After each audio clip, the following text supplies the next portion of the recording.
जय जय रघुवीर समर्थ. श्री समर्थ रामदास स्वामी रचित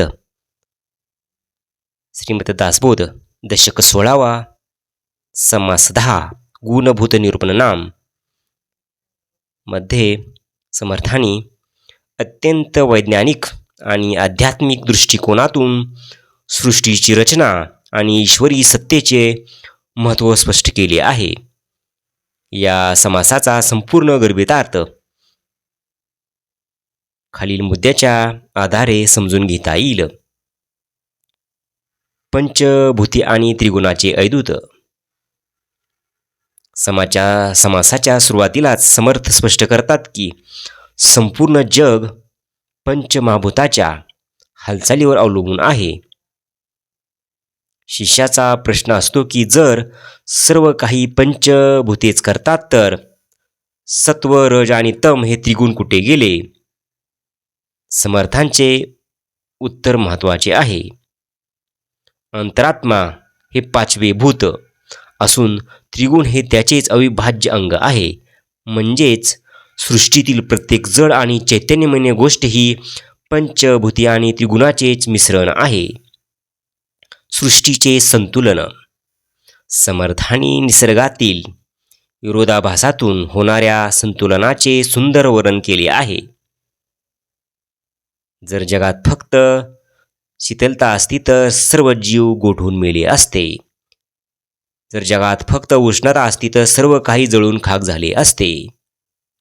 देवाने ऋतुचक्र आणि दिवसाचे प्रहर सकाळ, दुपार, संध्याकाळ अशा पद्धतीने रचले आहेत की एकाच्या अतिरेकाचे शमन दुसरा करतो. या संतुलनामुळे सृष्टी टिकून आहे. विज्ञानाचा पाया. रूपांतराचा नियम. समर्थांनी जीवनाचा म्हणजे पाण्याचा महिमा सांगताना एक थक्क करणारा विचार मांडला आहे. रक्त रेतापासून शरीर बनणे असो की जमिनीतील पाण्यापासून हिरे, माणिक, मोती तयार होणे हे सर्व एकाच तत्वाचे रूपांतर आहे. संपूर्ण सृष्टी एक कर्दम आहे. वरवर पाहता गोष्टी वेगळ्या वाटल्या तरी मुळाशी एकच तत्वाची विविध रूपे आहेत. हे समजण्यासाठी विवेक बुद्धी आवश्यक आहे. आत्माराम. सृष्टीचा आधारस्तंभ.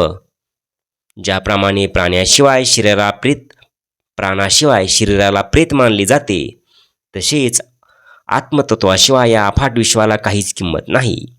आत्मा नसेल तर ज्ञान नाही, विवेक नाही आणि अस्तित्व नाही. सर्व प्राणिमात्राचे पोषण करणारा तो आत्माराम एकच आहे. उपासनेचे आणि भजनाचे महत्त्व.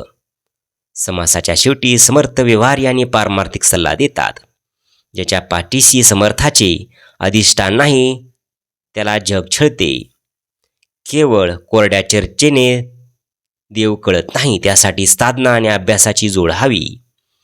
सृष्टीचे नियम समजून घेऊन त्या ईश्वराची उपासना करणे हाच भवसागर तोडून जाण्याचा मार्ग आहे.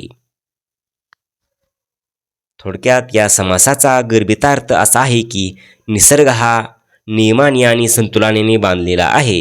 या निसर्गाच्या प्रत्येक कणात तो आत्माराम भरलेला आहे.